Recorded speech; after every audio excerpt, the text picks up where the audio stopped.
வணக்கம் குழந்தைகளே. நாம் இப்போது என்எம்எம்எஸ் தேர்வு பகுதியில் எண்ணியலில் கணித குறியீடுகளை இடமாற்றி சுருக்குதல் என்ற தலைப்பில் சில கணக்குகளை பார்க்க உள்ளோம். அடிப்படை கணித செயல்பாடுகள் என்னென்ன? கூட்டல், கழித்தல், பெருக்கல், வகுத்தல் இல்லைங்களா? இந்த 4 தான் அடிப்படை செயல்பாடுகள். இந்த 4 செயல்பாடோடைய குறியீடுகள் மாற்றி மாற்றி கொடுக்கப்படும் போது ஏற்கனவே கொடுக்கப்பட்ட குறியீடுகளை நீக்கிவிட்டு அதற்கு பதிலாக கொடுக்கப்பட்ட குறியீடுகளை பயன்படுத்தி தீர்க்குமாறு அமைக்கப்பட்டிருக்கும். அதாவது ஏற்கனவே கூட்டல், கழித்தல், பெருக்கல், வகுத்தல் குறியீடுகளை மாற்றி மாற்றி கொடுத்துருப்பாங்க. அந்த கொடுக்கப்பட்ட குறியீடுகளை நீக்கிவிட்டு அதற்கு பதிலாக என்ன குறியீடு பயன்படுத்தலாம் அப்படின்னு கொடுத்துருப்பாங்க. அந்த குறியீடுகளை நாம் பயன்படுத்தணும். அதுக்கு அடுத்தது கணக்குக்கு தீர்வு கண்டுபிடிக்கணும், அதாவது விடையை கண்டுபிடிக்கணும். கொடுக்கப்பட்ட கணக்கில் குறியீடுகளை மாற்றி எழுதி மாற்றப்பட்ட கணக்கில் பாட்மாஸ் ரூல் வரிசை முறையில் தீர்வு காண வேண்டும். அதாவது தீர்வு எப்படி காணணும்னா 4 அடிப்படை செயல்பாடுகளும் இருக்கும். அப்போ நம்மளுக்கு ஒரு குழப்பம் வரும். எந்த செயலை நாம் முதல்ல செய்வது? கூட்டலை செய்வதா, கழித்தலை செய்வதா, பெருக்கலை செய்வதா அல்லது வகுத்தலை செய்வதா அப்படின்ற குழப்பம் வரும் பொழுது நாம் பாட்மாஸ் ரூல் வரிசை முறையை பின்பற்றணுன்றாங்க. சரி, பாட்மாஸா அப்படின்னா என்ன? பாட்மாஸ்னா bracket of division, multiplication, addition, subtraction. பிராக்கெட்னா என்னங்க? அடைப்புக்குறி இல்லைங்களா? அடைப்புக்குறியில் டிவிஷன்னா வகுத்தல், மல்டிப்ளிகேஷன்னா பெருக்கல், அடிஷன்னா கூட்டல், சப்ட்ராக்ஷன்னா கழித்தல். அதாவது முதல்ல நாம் எந்த செயல்பாடை செய்யணும் அப்படின்னு பார்த்தீங்கன்னா அடைப்புக்குறிக்குள்ளே இருக்கிற கணக்கை தான் முதல்ல செய்யணும். அதுக்கு அடுத்தது வகுத்தல் செயல்பாடு, அதுக்கு அடுத்தது பெருக்கல் செயல்பாடு செய்யணும், அதற்கு அடுத்தது கூட்டல், இறுதியாக தான் நம்ம என்னன்னா கழித்தல் செயல்பாடு செய்ய வேண்டும் இல்லைங்களா? இந்த பாட்மாஸ் ரூலை நம்ம ஒரு ஷார்ட்கட்டில் கூட ஞாபகம் வச்சுக்கலாம். எனக்கு அடைப்புக்குறிக்கு அடை, அடை, வகுத்தலுக்கு வடை, அடை வடை, பெருக்கலுக்கு பெரிய அப்பளம், கூட்டலுக்கு கூட்டு, கழித்தலுக்கு கனி ஆகியவை பிடிக்கும். எனக்கு அடை, வடை, பெரிய அப்பளம், கூட்டு, கனி ஆகியவை பிடிக்கும் அப்படின்னு கூட நீங்கள் நினைவில் வைத்துக் கொள்வதற்கான ஒரு சின்ன ட்ரிக் அவ்வளோதான் இது. சரிங்களா? அப்போ ஒரு கணக்கு கொடுத்து தீர்வு காணும்போது முதல்ல அடைப்புக்குறியை பயன்படுத்தணும், அதற்கு அடுத்தது வகுத்தல், அதற்கு அடுத்தது பெருக்கல், அதற்கு அடுத்தது கூட்டல் செயல்பாடு, அதற்கு அடுத்தது கழித்தல் செயல்பாடு செய்து நாம் அந்த கணக்குக்கு தீர்வு காண வேண்டும்.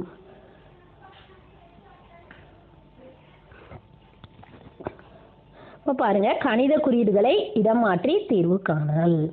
கொடுக்கப்பட்ட நிபந்தனைகளுக்கு ஏற்ப கணித குறிகளை மாற்றி பின்னர் பாட்மாஸ் ரூல் அடிப்படையில் ஒவ்வொரு வினாவிற்கும் தீர்வு காண வேண்டும். சரிங்களா? இங்கே பாருங்க, பெருக்கல் என்பதுக்கு என்ன கொடுத்துருக்காங்க அப்படின்னு பார்த்தீங்கன்னா கூட்டல் கொடுத்துருக்குறாங்க. அதாவது பெருக்கல் குறி கணக்கில் கொடுத்துருந்தாங்கன்னா அதற்கு பதிலாக நீங்கள் எந்த குறியை பயன்படுத்தணும்னா கூட்டல் குறியை பயன்படுத்தணும். சரி, கணக்கில் கூட்டல் குறி கொடுத்துருக்கும் பொழுது எந்த குறியை பயன்படுத்தணும்? சரியா சொன்னீங்க, கழித்தல் குறியை தான் பயன்படுத்தணும். அடுத்தது பாருங்க, வகுத்தல் குறி கொடுக்கும்போது பெருக்கல் குறியை பயன்படுத்த வேண்டும். கொடுக்கப்பட்ட குறி கழித்தலாக இருக்கும்பொழுது நாம் பயன்படுத்த வேண்டிய குறி வகுத்தல். சரிங்களா? இப்போ நாம் ஒரு கணக்கு செய்து பார்ப்போம். பின்வரும் கணக்கின் மதிப்பு காண் அப்படின்னு சொல்லி கேட்டிருக்காங்க. அதுக்கு பாருங்க 4 ஆன்சர் கொடுத்துருக்குறாங்க ஆப்ஷன்ல. 1, 2, 3, 4 ஆப்ஷன்ல விடையை கொடுத்துருக்காங்க. எந்த விடை சரின்னு நீங்கள் இந்த கணக்கை நம்ம செய்து தீர்வு கண்டுபிடிக்கிறது மூலம் நாம் விடையை சொல்லலாம். சரிங்களா? இப்போ பாருங்க, 213 கழித்தல் 3 வகுத்தல் 5 கூட்டல் 2. இதில் என்னென்ன குறியீடு வந்திருக்குதுன்னு பார்த்தீங்கன்னா கழித்தல் வந்திருக்கு, வகுத்தல் வந்திருக்கு, கூட்டல் வந்திருக்குது. இப்போ உங்களுக்குள்ள கண்டிப்பாக ஒரு குழப்பம் வரும். இந்த 3த்துல நாம் எதை முதல்ல செய்வது அப்படிலாம் ஒரு குழப்பம் வரும். ஆனால் கொடுக்கப்பட்டிருக்க குறிக்கு பதிலாக என்னென்ன குறி கொடுத்துருக்காங்க முதல்ல அதை நாம் மாற்றணும். சரிங்களா? இப்போ கழித்தல் குறி கொடுத்துருக்காங்க. 213 கழித்தல் இல்லைங்களா? கழித்தல் வரும்போது நாம் எந்த குறியை பயன்படுத்தணும் பாருங்க. கழித்தல் என்பது வகுத்தல் குறி. அப்போ கழித்தல் வர இடத்துல நாம் வகுத்தலை போட்டாச்சு இல்லைங்களா? 213 வகுத்தல் 3. அடுத்த குறி என்ன கொடுத்துருக்காங்க பாருங்களேன், வகுத்தல். அப்போ வகுத்தல் வரும்போது நாம் என்ன செய்யணும் அப்படின்னு பார்த்தீங்கன்னா, வகுத்தல் என்பது பெருக்கல் அப்படின்னு கொடுத்துருக்காங்க. அப்போ இந்த வகுத்தல் வர இடத்துல நாம் பெருக்கலை பயன்படுத்தியாச்சு சரிங்களா? அடுத்தது பாருங்க, கூட்டல் குறி கொடுத்துருக்காங்க. கூட்டல் என்பது கழித்தல் அப்படின்னு சொல்லியிருக்காங்க. அதனால் கூட்டல் வரும் இடத்துல நாம் கழித்தலை பயன்படுத்தியாச்சு. அதாவது முதல்ல கொடுக்கப்பட்ட குறிக்கு பதிலாக என்னென்ன குறியை பயன்படுத்தணுமோ அதை நம்ம பயன்படுத்தி எழுதியாச்சு. அதற்கு அடுத்து தான் என்ன செய்யணுங்க அப்படின்னா தீர்வு கண்டுபிடிக்கணும். எதன் அடிப்படையில் தீர்வு கண்டுபிடிக்கலாம்? பாட்மாஸ் ரூல் அடிப்படையில் கண்டுபிடிக்கலாம். நீங்கள் அடை, வடை, பெரிய அப்பளம், கூட்டு, கனி அப்படின்னு ஞாபகம் வைத்துக் கொள்ளலாம். இப்போ பாருங்க, 213 வகுத்தல் 3 பெருக்கல் 5 கழித்தல் 2 இல்லைங்களா?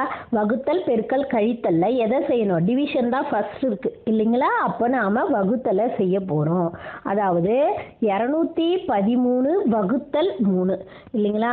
213 3ஆல் வகுக்க போகிறோம் சரிங்களா? 4 3 3 இல்லைங்களா? 7 3 21, 1 3 1. அப்போ நம்மளுக்கு என்ன விடையாக வந்ததுன்னா 71 பெருக்கல் 5 கழித்தல் 2 இல்லைங்களா? இப்போ நம்ம பெருக்கல் முதல்ல செய்யணுமா கழித்தல் முதல்ல செய்யணுமா அப்படின்னு பார்த்தீங்கன்னா பாருங்கள், மல்டிப்ளிகேஷன் அடிஷன் அப்புறம் தான் கழித்தல் வருது. அதனால் நாம் பெருக்கலை தான் செய்யணும். 71 பெருக்கல் 5 பெருக்கி பார்ப்போமா? 71ஐயும் 5ஐயும் பெருக்கும்போது பாருங்க, 4 5 5 7 5 35 இல்லைங்களா? இப்போ பாருங்க 355 வருது. 71 5 பெருக்கும் பொழுது 355 கழித்தல் 2. அதாவது 355 இருந்து 2ஐ நீக்கும் போது நமக்கு என்னங்க விடை கிடைக்குதுன்னு பார்த்தீங்கன்னா 353. பாருங்க, சூஸ் த பெஸ்ட் ஆன்சர்ல எந்த ஆப்ஷன் சரியா இருக்கு? கரெக்டா சொன்னீங்க, 1 தான் சரியான விடை.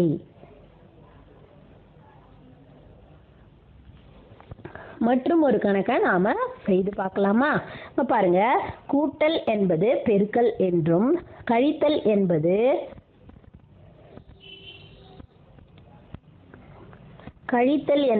கூட்டல் என்றும் பெருக்கல் என்பது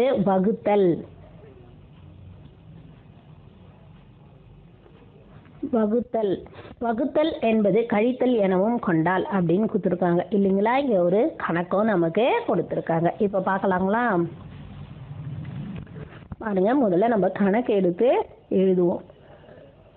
21 வகுத்தல் 8 கூட்டல் 2 மைனஸ் 12 பெருக்கல் 3 இவற்றோட விடை கேட்குறாங்க இல்லைங்களா? இப்போ நம்ம கொடுக்கப்பட்ட குறிக்கு பதிலாக இருக்கிற குறியை முதல்ல மாற்றணும். அப்போ பாருங்க, 21 வகுத்தலுக்கு பதில் எந்த குறி கொடுத்துருக்காங்க அப்படின்னு பார்த்தீங்கன்னா வகுத்தல் என்பது கழித்தல். அதனால் வகுத்தல் வர இடத்துல நாம் என்ன போடணும் அப்படின்னா கழித்தல் போடணும் இல்லைங்களா? இப்போ கழித்தல் 8. அடுத்தது பாருங்க, கூட்டல் வர இடத்துல எதை பயன்படுத்தணும் அப்படின்னு பார்த்தீங்கன்னா கூட்டல் என்பது பெருக்கல் இல்லைங்களா? அப்போ எந்த குறி போடணும்? பெருக்கல் 2. சரி, கழித்தல் வர இடத்துல எதை பண்ணணும் அப்படின்னு பார்த்தீங்கன்னா பாருங்க, கழித்தல் என்பது கூட்டல் எனவும் கொடுத்துருக்காங்க. அப்போ கழித்தல் வர இடத்துல என்னங்க போடணும்? கூட்டல் 12 சரிங்களா? அடுத்தது பாருங்களேன், பெருக்கல் வர இடத்துல பெருக்கல் என்பது வகுத்தல் எனவும் அப்படின்னு கொடுத்துருக்காங்க. அப்போ என்ன போடணும்? பெருக்கல் வர இடத்துல வகுத்தல் 3. இப்போ கொடுக்கப்பட்ட கணக்குக்கு நாம் அந்த குறிகள் என்னென்ன குறியை மாற்றணுமோ அதெல்லாம் செய்தாச்சுன்னா அழகாக மாற்றிட்டோம் இல்லைங்களா? அடுத்த ஸ்டெப் என்னன்னா தீர்வு கண்டுபிடிக்கணும். தீர்வு கண்டுபிடிப்பதற்கு நாம் எந்த ரூலை பயன்படுத்தணும்? சரியாக சொன்னீங்க, பாட்மாஸ் ரூலை தான் பயன்படுத்தணும். அப்போ இந்த 4 செயல்பாடுகளில் எந்த செயல்பாடை நம்ம முதல்ல செய்யணும் அப்படின்னு பார்த்தீங்கன்னா வகுத்தல், அதற்கடுத்தது பெருக்கல், அதற்கடுத்தது கூட்டல், அதற்கடுத்தது கழித்தல் இல்லைங்களா? அதாவது வடை, பெரிய அப்பளம், கூட்டு, கனி. சரி, இப்போ நாம் செய்வோமா? பாருங்க, 21 மைனஸ் 8 பெருக்கல் 2 கூட்டல் 12 வகுத்தல் 3 4 இல்லைங்களா? அடுத்தது பாருங்க, எந்த செயல்பாடு? பெருக்கல் செய்யணும் இல்லைங்களா? அடுத்தது 21 மைனஸ் 8 2 16 கூட்டல் 4. இப்போ எதை செய்வோம் அப்படின்னு பார்த்தீங்கன்னா கூட்டல் செயல்பாடு இல்லைங்களா? அப்போ பாருங்க, 21 மைனஸ் 20, 21லேருந்து 20 கழிச்சா நம்மளுக்கு எவ்வளோ கிடைக்கும்? 1. அப்போ விடை நமக்கு 1 கிடச்சிடுச்சு இல்லைங்களா? இந்த கணக்கு எளிமையாக இருக்குது இல்லைங்களா? அப்போ உங்களாலேயும் கண்டிப்பாக கணித குறியீடுகளை இடமாற்றி தீர்வு காண முடியும்.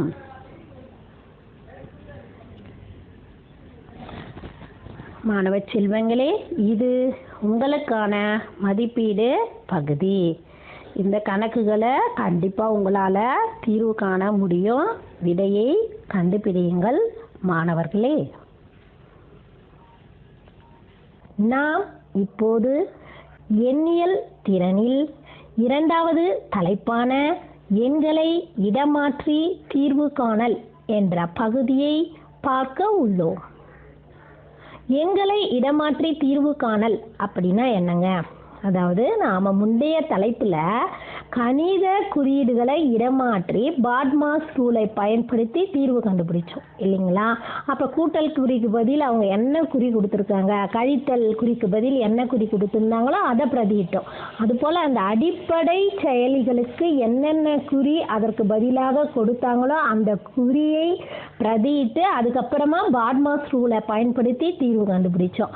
அதுபோல தான் இங்கேயும் வினாக்களில் சில எண்கள் கொடுத்துருப்பாங்க, அந்த எண்களை மாற்றி அமைக்கணும். இப்போ 0 கொடுத்துருந்தாங்கன்னா அதுக்கு பதிலாக நம்ம என்ன பிரதியிடணும் அப்படின்னா 9ன்னு கொடுத்துருக்காங்க.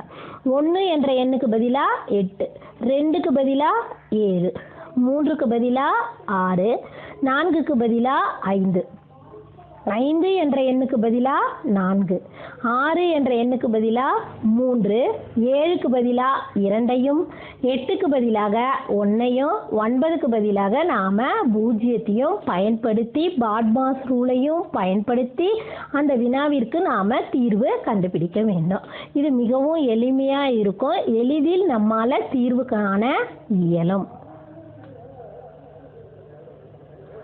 நாம் முழுக்களின் கூட்டல் கழித்தலை கண்டிப்பாக தெரிஞ்சிருக்கணும்.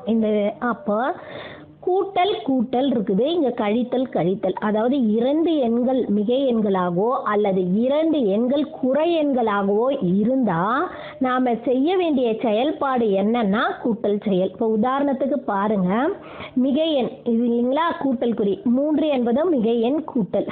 அதே போல் இங்கே பாருங்கள், 2வது கணக்கில் கழித்தல் குறி குறை எண் இருக்குது, 3க்கும் குறை எண் -3 இருக்குது. அப்போ 2 குறை எண்கள் 2 மிகை எண்கள். அந்த மாதிரி வரும்பொழுது நாம் என்ன செயல்பாடு செய்கிறோன்னா கூட்டல் செயல்பாடு. 4 3 என்னங்க 7. அதே போல் 2வது கணக்குக்கும் பாருங்கள், 4 3 7 அப்படின்னு போட்டாச்சு இல்லைங்களா? அடுத்ததாக என்ன செய்யணும் அப்படின்னா அதே குறியையே இட வேண்டும். இப்போ மிகை எண்ணாக இருந்தால் அந்த மிகை குறியையே இட வேண்டும், குறை எண்களாக இருந்தால் அந்த குறை குறியையே நாம் இட வேண்டும். இந்த 2 கண்டிஷன் தான் இல்லைங்களா? இப்போ பாருங்கள், 4 3 7. அப்போ இதனுடைய குறிகள் என்னன்னு பார்த்தீங்கன்னா மிகை, எனவே அது மிகை எண் 7 சரிங்களா? இங்கே பாருங்கள், 2ம் குறை எண்கள், அப்போ கழித்தல் குறியை கொண்டு இருக்குது. அப்போ கூட்டி வரும் விடையும் என்ன குறியில் இருக்கணும் அப்படின்னு பார்த்தீங்கன்னா கழித்தல் குறியை கொண்ட, அதாவது குறை எண்ணாக தான் இருக்கணும். சரி, இது ஒத்த குறிகள் வந்தால் என்ன செய்யலாம்? கூட்ட வேண்டும், அதே குறியை இட வேண்டும். சரி, வெவ்வேறு குறிகள் வந்தால் என்ன செய்கிறது? ஒரு எண் மிகை எண்ணாக இருக்குது, ஒரு எண் குறை எண்ணாக இருக்குது, அல்லது குறை எண்ணாவோ மிகை எண்ணாகவோ இருக்குது. அப்படின்னா நாம் என்ன செய்யணும் அப்படின்னா, நாம் கழித்தல் செயல்பாடை மேற்கொள்ள வேண்டும். கழித்தல்னா என்ன செய்யணும்னா, பெரிய எண்லேருந்து சிறிய எண்ணை நான் செய்யலாம், எளிமையாக நாம் கழித்து விடையை கண்டுபிடிக்கணும்.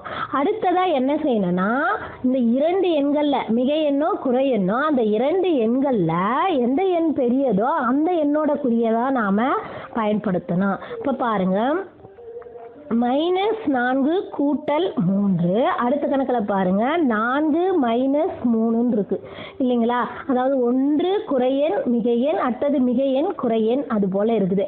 அப்படி வெவ்வேறு குறிகள் வரும்போது நாம் என்ன செயல்பாடு செய்வோம்னா கழித்தல் செயல்பாடு. அப்போ 4லேருந்து 3 கழிச்சா என்னங்க வரும்? 1. அப்போ 4 3ன்னு பார்க்கும்போது எது பெரிய எண்? 4 தானே பெரிய எண். அப்போ பெரிய எண் எந்த குறியை இருக்குது அப்படின்னு பார்த்தீங்கன்னா கழித்தல் குறி. அப்போ எங்கள் விடையிலையும் நாம் கழித்தல் குறியை தான் போடணும். அடுத்த கணக்கில் பார்த்தீங்கன்னா 4 - 3 = 1 இருக்குது. அப்போ 4 - 3ல பெரிய எண் 4, அதற்கு கூட்டல் குறி இருக்குது. அதனால அதனுடைய விடையும் எப்படி வந்திருக்குன்னா கூட்டல் 1 அப்படின்னு வந்திருக்கிறது. சரிங்களா? அதாவது ஒத்த குறிகள் வந்தால் கூட்டல் செயலை மேற்கொள்ள வேண்டும், அதே குறியை இட வேண்டும்.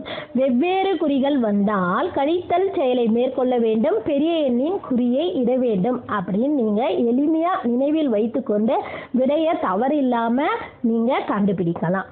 அடுத்ததாக நீங்கள் தெரிந்துக்க வேண்டியது என்ன அப்படின்னு பார்த்தீங்கன்னா, முழுக்களின் பெருக்கல் வகுத்தல் செயல்பாடு. பெருக்கல் எப்படியோ அது போல தான் வகுத்தலும். அதுக்காக நீங்கள் எளிமையாக நினைவில் வைத்துக்கொள்ள இந்த படம் உங்களுக்கு உதவி செய்யும். பாருங்கள், கண்ணுக்கு பதிலாக 2 கழித்தல் குறியை போட்டிருக்கேன் இல்லைங்களா? மூக்குக்கு ப்ளஸ் போட்டிருக்கேன். காதுலேயும் பாருங்கள் 2 காது, ஸோ 2 ப்ளஸ் போட்டிருக்கேன் இல்லைங்களா? இதை நீங்கள் இந்த பெருக்கல் செயல்பாடை எளிமையாக நினைவில் கொள்வதற்கான வழி தான் இது. சரிங்களா? அதாவது மைனஸ் இன்ட்டு மைனஸ் ப்ளஸ். சரிங்களா? பாருங்க, ப்ளஸ் இன்ட்டு ப்ளஸ் ப்ளஸ். ஓகேங்களா? Minus into minus plus, plus into plus plus. அடுத்தது பாருங்க, minus into plus minus, minus into plus minus. இது போல் நீங்கள் நினைவில் வைத்து கொள்ளலாம். எதனா 2 எண்களை உதாரணத்துக்காக வைத்து கூட நீங்கள் பெருக்கி பார்க்கலாம். பெருக்கல் செயல்பாடு எப்படியோ அது போலவே தான் நாம் வகுத்தலுக்கோ பயன்படுத்தணும். இப்போ பாருங்கள், -4 பெருக்கல் -2, 4 2 என்னங்க? 8. அப்போ மைனஸ் இன்ட்டு மைனஸ் ப்ளஸ். அப்போ 4 2 8 என்பது மிகை எண்ணாக இருக்கிறது இல்லைங்களா? மிகை எண்ணாக இருக்குது 4 2 8. எளிமையாக இரண்டாவதுக்கு புரிந்துச்சு இல்லைங்களா? மூணாவது பாருங்க, -4 பெருக்கல் 2ன்னு வச்சுக்கோங்களேன். 4 2 8. எந்த குறி வரணும் அப்படின்னு பார்த்தீங்கன்னா மைனஸ் இன்ட்டு ப்ளஸ் மைனஸ். அப்போ விடை என்னவா வருது பாருங்க? மைனஸ். சரிங்களா? அது போல தான் ப்ளஸ் இன்ட்டு மைனஸும் மைனஸ். இவை நீங்கள் எளிய வழியில் நினைவில் கொள்வதற்கான வழி. விடையை நீங்கள் தவறில்லாமல் இதில் என்ன செய்யலாம் அப்படின்னா கரெக்டாக துல்லியமாக போட முடியும். சரிங்களா? அடுத்ததாக நம்ம எண்களை மாற்றுதல் அப்படின்னு சொல்லியிருக்காங்க இல்லைங்களா? அப்போ எந்தெந்த எண்ணுக்கு எதை பிரதியிடணுன்றத கூட நீங்கள் எளிமையாக நினைவில் வைத்து கொள்ளலாம். அதாவது 9வது வாய்ப்பாடு படிக்கும்போது நீங்கள் இது மாதிரி படிச்சிருப்பீங்க. அதாவது 0 1 2 3 4 5 6 7 8 9. இப்போ நம்ம 9வது வாய்ப்பாடு படிக்கும்போது இப்படி தான் எழுதுவோம் இல்லைங்களா? 0லிருந்து 9 வரைக்கும் இப்படி தான் எழுதுவோம். அடுத்தது என்ன செய்யணும் அப்படின்னும் போது பக்கத்தில் 9லேருந்து 0 வரைக்கும் எழுத போகிறோம். சரிங்களா? 9 8 7 6 5 4 3 2 1 0. சரிங்களா? இப்போ வந்து பாருங்களேன், இது 0 9. இந்த 9வது வாய்ப்பாடில் ஒரு ட்ரிக்ஸும் இருக்குது. என்னன்னு கேட்டிங்கன்னா 0த்தையும் 9யும் கூட்டும்போது அதனுடைய கூட்டுத்தொகை 9. அடுத்தது பாருங்களேன் 18. 1யும் 8யும் கூட்டும்போது அதனுடைய கூட்டுத்தொகை 9. ஓர் 9 9, ஈர் 9 18, மூ 9 27, 4 9 36, அது மாதிரி போகும் இல்லைங்களா?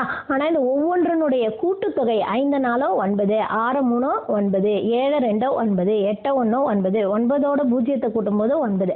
அதனுடைய கூட்டுத்தொகைன்னு பார்த்தீங்கன்னா 9 இருக்கும். இது நாம 9ஆம் வாய்ப்பாடு எளிமையாக நினைவில் வைத்துக் கொள்வதற்கான ஒரு ஷார்ட்கட் இல்லைங்களா?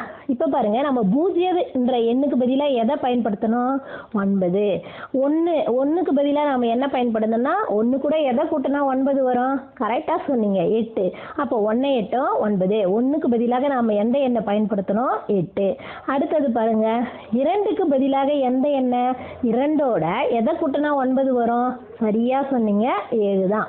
அப்ப 2 7 9. இது போல நீங்க எளிமையா நினைவில் வைத்துக் கொள்ளலாம். பாத்தீங்கன்னா 12 மைனஸ் 71 ஈக்குவல் எக்ஸ் எனில் எக்ஸின் மதிப்பு அப்படின்னு கொடுத்துருக்காங்க இல்லைங்களா? இப்போ முதல்ல என்ன செய்யணும்னா எண்களை மாற்றிக்கணும். முதல்ல நீங்கள் கணக்கு அப்படியே எழுதலாம். 12 மைனஸ் 71. 1க்கு பதில் எந்த எண்ணை பிரதியிடணும்? 8 இல்லைங்களா? 1 கூட எதை கூட்டினா 9 வரணும் போது 8. 2க்கு பதிலாக எந்த எண்ணை பிரதியிடணும்? 2 7 9, அப்போ 7 இல்லைங்களா? அடுத்தது பாருங்க, 7க்கு பதிலாக எந்த எண்ணை பிரதியிடணும்? 7 கூட எதை கூட்டினா 9 வரும் அப்படின்னும் போது 2 இல்லைங்களா? 2. இது வினாத்தாள்லேயே உங்களுக்கு கொடுத்துருப்பாங்க. இருந்தாலும் நீங்கள் எளிமையாக இதை நினைவில் வைத்துக் கொள்ளணும். 1ஓட எதை கூட்டும் போது 8 இல்லைங்களா? இப்போ நாம் கழித்தல் செயல்பாடு செய்யணும். நீங்கள் தவறில்லாமல் செய்யணும்னா இந்த மாதிரி எழுதி கூட நீங்கள் என்ன செய்யலாம்? கழிக்கலாம். சரிங்களா? 7லேருந்து 8 கழிக்க முடியாது. ஏன்னா சிறிய எண்ணிலேருந்து பெரிய எண்ணை கழிக்க முடியாது. எனவே பக்கத்தில் இருக்கிற 10 கிட்ட இருந்து ஒரு 10 நாம் வாங்கும்போது 17. இது என்னவா மாறும்னா 7ஆ மாறும் இல்லைங்களா? ஒன்று கொடுத்துட்டாரு. அப்போ பாருங்க, இப்போ 8லேருந்து 17 வரைக்கும் நீங்கள் சொல்லி பார்க்கலாம். அதாவது 9 10 11 12 13 14 15 16 17 இது மாதிரி நீங்கள் தவறில்லாமல் செய்து பார்க்கலாம். 17லேருந்து 8ஐ நீக்கினால் எவ்வளவு கிடைக்கும் என்பது. இப்போ இதை எண்ணி பார்த்தீங்கன்னா உங்களுக்கு கரெக்டாக புரியும். 1 2 3 4 5 6 7 8 9. இப்போ விடை என்ன வரும்னா 9 இல்லைங்களா? 7லிருந்து 2ஐ நீக்கினால் நமக்கு கிடைப்பது 5. அது நல்லா தெரியும். இல்லை 2ஓட எத்தனை கூட்டும்போது 5 வரும்னா 2ஓட 5ஐ கூட்டும்போது 7 வரும் இல்லைங்களா? அப்போ விடை 59. சரிங்களா? அதுபோல தான் இந்த கணக்கும் கொடுத்துருக்காங்க. இதில் பார்த்தீங்கன்னா 25 கூட்டல் 13. முதல்ல இந்த எண்களுக்கு பதிலாக கரெக்டான எண்களை நாம் பிரதியிடணும் இல்லைங்களா? இப்போ பாருங்கள், இப்போ 2க்கு பதிலாக எந்த எண் வரும் அப்படின்னு பார்த்தீங்கன்னா 7. 5க்கு பதிலாக 4 இல்லைங்களா? 1க்கு பதிலாக 8, 3க்கு பதிலாக 6. அப்போ இது ரெண்டுத்தையும் கூட்டும்போது விடை என்ன அப்படின்னு பார்த்தீங்கன்னா 6 4 10க்கு 0, மீதி 1 இல்லைங்களா? 1 7 8 8 8 16. அப்போ விடை என்னங்க வருது அப்படின்னீங்கன்னா 160.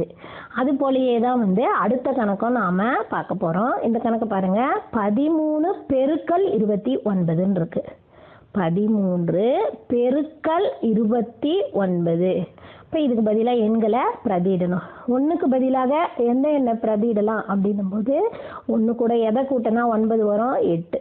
3 கூட எதை கூட்டினா 6 இல்லைங்களா? 2 கூட எதை கூட்டினா 7. 9 கூட எதை கூட்டினான்னும் போது 0.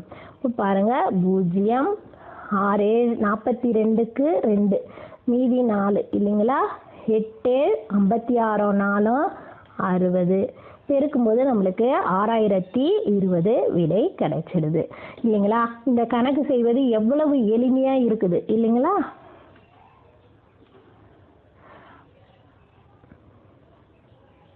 மாணவ செல்வங்களே, இது உங்களுக்கான மதிப்பீடு பகுதி.